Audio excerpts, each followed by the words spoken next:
Hello viewers, justice is due. இந்த வார்த்தை தான் ஒரு வாரமாக ரொம்ப வைரலாக போய்கிட்டு இருக்கு. ஆமாங்க, பெண்களுக்கு இருக்கிற சட்டம் ஆண்களுக்கும் ஈக்குவலாக இருக்குதா? அதுதான் ஒரு கொஸ்டின். பீகாரை பூர்வீகமாக கொண்ட அதுல் சுபாஷ்க்கு 34 வயது ஆகுது. இவர் சீனியர் எக்ஸிக்யூட்டிவ் சாஃப்ட்வேர் இன்ஜினியராக ப்ரைவேட் கம்பெனியில் ஒர்க் பண்ணிட்டு இருக்காரு. இவருக்கும் நிகிதா அப்படிங்கிறவங்களுக்கும் 2019 மேரேஜ் ஆகுது.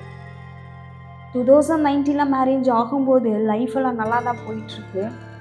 ஆனால் இவங்க நினச்ச மாதிரி மேரேஜ் லைஃப் அவ்வளோ சுமூகமாக இவங்களுக்கு போகலை. நிகிதாவும் அதுல் சுபாஷும் நல்லா படிச்சிருக்காங்க, நல்லா ஒர்க் பண்ணுறாங்க, நல்ல ஏர்னிங்கில் இருக்காங்க. பட் மேரேஜ் லைஃப் அவங்க நினச்ச மாதிரி சுமூகமாக போகலை. 2019 நிகிதா கொரோனானால அஃபெக்ட் ஆகப்படுறாங்க. அந்த டைமில் அதுல் நிகிதாவை நல்ல கேர் எடுத்து பார்த்துக்கிட்டே வந்திருக்காங்க. டேப்லெட்ஸ் எடுத்துக்கோ, இந்த மாதிரி சொல்கிறதெல்லாம் அவங்களுக்கு ஒரு தொல்லையாகவே தெரிஞ்சிருக்கு. அங்கேருந்து ஆரம்பித்த சின்ன சின்ன சண்டைகள் தான் டிவோர்ஸ் வரைக்கும் கொண்டு போயிருக்கு. இவங்க 2 பேருக்கும் ஒரு மகன் கூட இருக்காங்க. டிவோர்ஸ்க்கு அப்ளை பண்ணும்போது நிகிதா அதுல் மேலே பல பொய் குற்றச்சாட்டுகளை அடுக்கிக்கிட்டே போயிருந்திருக்காங்க. என்னென்ன பொய் குற்றச்சாட்டு அப்படின்னா, என்னை வரதட்சணை கொடுமைப்படுத்துகிறாங்க, domestic violence, unnatural sex, murder, இந்த மாதிரி வரிசையாக பொய் குற்றச்சாட்டுகளை நிகிதா அதுல் சுபாஷ் மேலே அடுக்கிக்கிட்டே போயிருந்திருக்காங்க.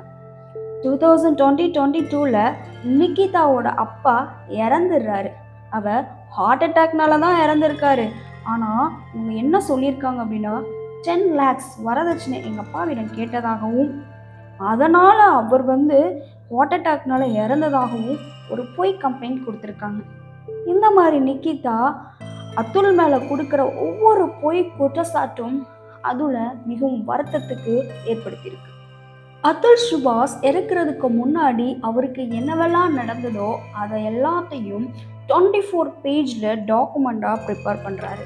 அதில் என்ன அவர் மென்ஷன் பண்ணியிருக்காரு அப்படின்னா, இந்த கேஸ் உத்தரப்பிரதேசத்தில் இருக்கிற ஜான்பூரில் ஃபைல் ஆனதுனால நான் பெங்களூரில் இருந்து 40 டைம்ஸ் ஜான்பூருக்கு ட்ராவல் பண்ணியிருக்கேன். 1800 கிலோமீட்டர்ஸ் நான் ட்ராவல் பண்ணியிருக்கேன்.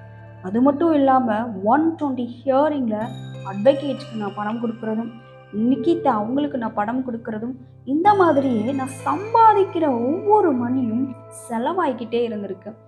நான் சம்பாதிக்கிற பணத்தினாலே எதிரிங்க தான் ஸ்ட்ராங் ஆகிட்டே இருக்காங்க அப்படிங்கிறதையும் அவர் மென்ஷன் பண்ணியிருக்காரு. வயதான என் பெற்றோரை கூட அவங்க விட்டு வைக்கல. விவாகரத்திற்கு பிறகு குழந்தை செலவுக்காக நான் பணம் கொடுப்பேன். அதில் தான் எனக்கு எதிராக பொய் கேஸே அவங்க போடுவாங்க. என் பணத்தை எனக்கே ஆயுதமாக்கிடுறாங்க.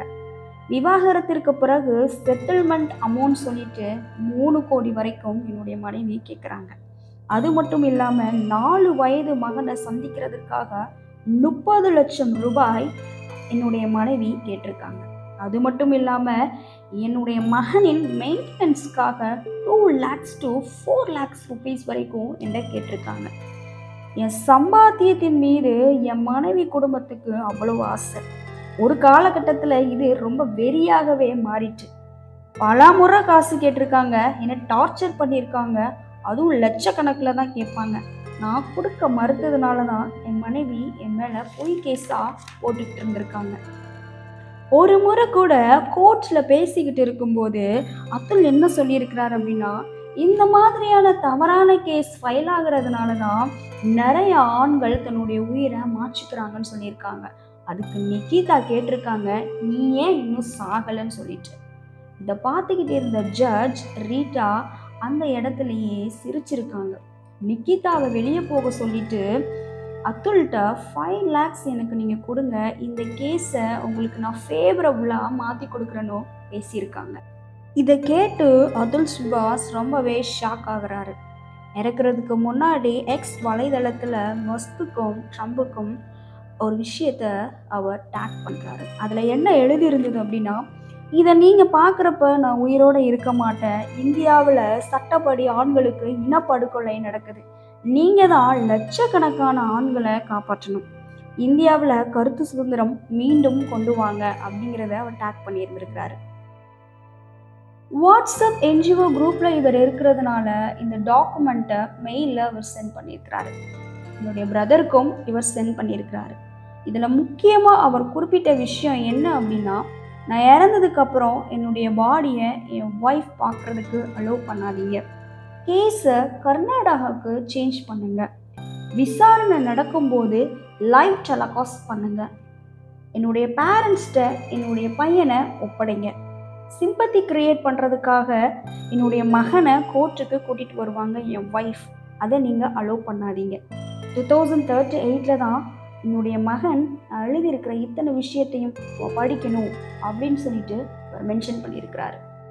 நான் மென்ஷன் பண்ணியிருக்கிற இந்த விஷயங்கள் எல்லாம் நடக்கலை அப்படின்னா என்னுடைய அஸ்தியை கோர்ட் முன்னாடி இருக்கிற சாக்கடையில் வீசிடுங்க அப்படிங்கிறத அதுல் சுபாஷ் சொல்லியிருக்கிறார்.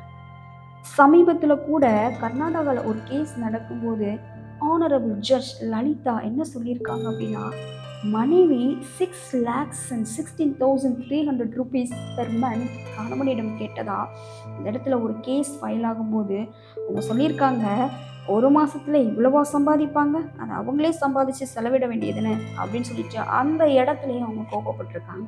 இது ரொம்ப ரொம்ப பாராட்டக்கூடிய ஒரு விஷயம். அதுல் சுபாஷ்க்கும் கண்டிப்பாக நியாயம் கிடைச்சே ஆகணும். Justice is due. இந்த மாதிரியான வீடியோக்கள் நீங்கள் நிறைய பார்க்கணும் அப்படின்னா இந்த ரியாலிட்டி ரிவ்யூ சேனலை சப்ஸ்கிரைப் பண்ணுங்கள், லைக் பண்ணுங்கள், ஷேர் பண்ணுங்கள், கமெண்ட் பண்ணுங்கள். தேங்க்ஸ் ஃபார் வாட்சிங்.